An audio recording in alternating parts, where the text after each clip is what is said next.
आत्मा का आधार, वास्तविक साथी, मित्र, तो ये कबीर परमेश्वर हमारा है। और वही हमारी तरफ मदद करता है जो हमारा निजी नाती होता है। तो उन्होंने आकर के बताया है कि देखिए तो, और उसी के विषय में परमेश्वर ने क्या बताया है कि अक्षर पुरुष एक पेड़ है, निरंजन वाकी डार, ये तीनों देवा शाखा है, भाई पात रूप संसार। अब जिसके विषय में गीता जी और सदग्रंथ सभी बता रहे हैं, परमेश्वर ने एक ही दोहे में कह डाला। ये देखिएगा,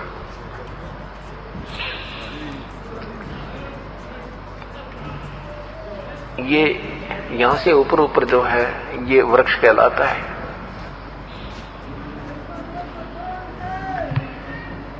अब ये क्या बताया कि ये जो जमीन से बाहर दिखाई देता है उसे पेड़ कहते हैं, वृक्ष कहते हैं।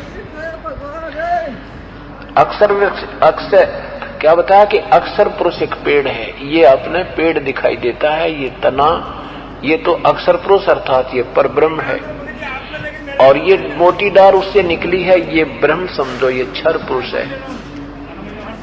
और उस क्षर पुरुष के ब्रह्म यानी ज्योति निरंजन के आगे तीन शाखाएं, ये ब्रह्मा विष्णु महेश, रजगुण ब्रह्मा, सदगुण विष्णु, तमगुण शिव जी, ये तीनों शाखाएं।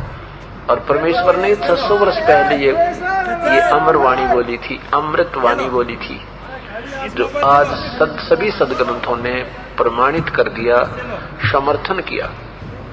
अक्षर पुरुष एक पेड़ है, निरंजन वाकी डार, तीनों देवा शाखा है, ये पातरूप संसार।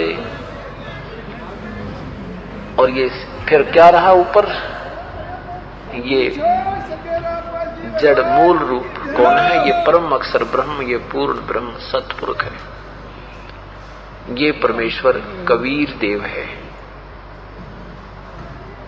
अब इसी का प्रमाण आपके समक्ष पवित्र गीता जी उस भगवान को प्रमाणित करेगी। और ये भी प्रमाणित करेगी कि वो संत है कौन, कैसा होता है, परम संत की क्या पहचान होती है। पवित्र गीता जी अध्याय नंबर 15 अध्याय 15वां। ऊर्ध्व मूलम अधः शाखम अश्वत्थम प्राहु अव्यम, छंदासी यस्य प्रणानी यह तम वेद स वेदवित्। ऊपर को जड़ वाला, ऊर्ध्व माने ऊपर, मूलम माने जड़ वाला, मूल वाला, अधः शाखम नीचे को शाखा वाला। ये एक संसार रूपी वृक्ष कहलाता है। और इसको सब जड़ से लेकर के टहनी पत्तों तक भी जो ज्ञान करा देता है, सह वेदवित्, जो इसको तम वेद यानी उसको जो जानता है इस सारे वृक्ष को, सह वेदवित्, वो तत्वदर्शी संत है, वो वेद के जानने वाला है। आदि पुरुष परमेश्वर मूल वाले अनुवाद किया गया है। अधः शाखम, अधः माने नीचे को लिखना था, इन्होंने तो गोलमोल करने का ठेका ले रखा था।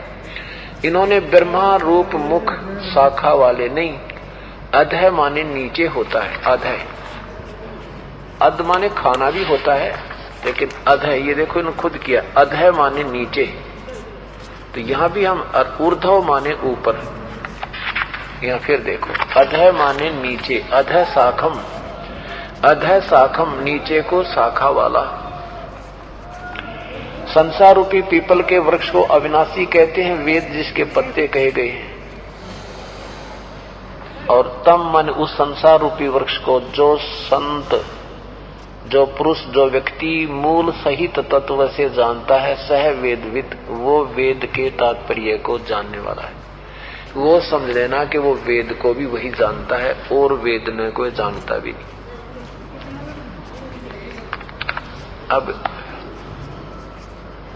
वो समय आ गया है कि जो बिल्कुल अंधेरा हट जाएगा। जिन्होंने परमात्मा चाहिए वो प्राणी नहीं रहेगा, पीछे नहीं रहेगा, उसको वस्तु मिल जाएगी। ठीक है, ये हमारा दुर्भाग्य रहा कि अब हम जैसे आज कथा दिन में सुनाई थी एक माई की कि 3-4 संत बदल करीब हम ढीठ तक हो चुके हैं। कोई बात नहीं। अब दिन में एक और आपने प्रसंग सुना था कि जीवा और दत्ता का।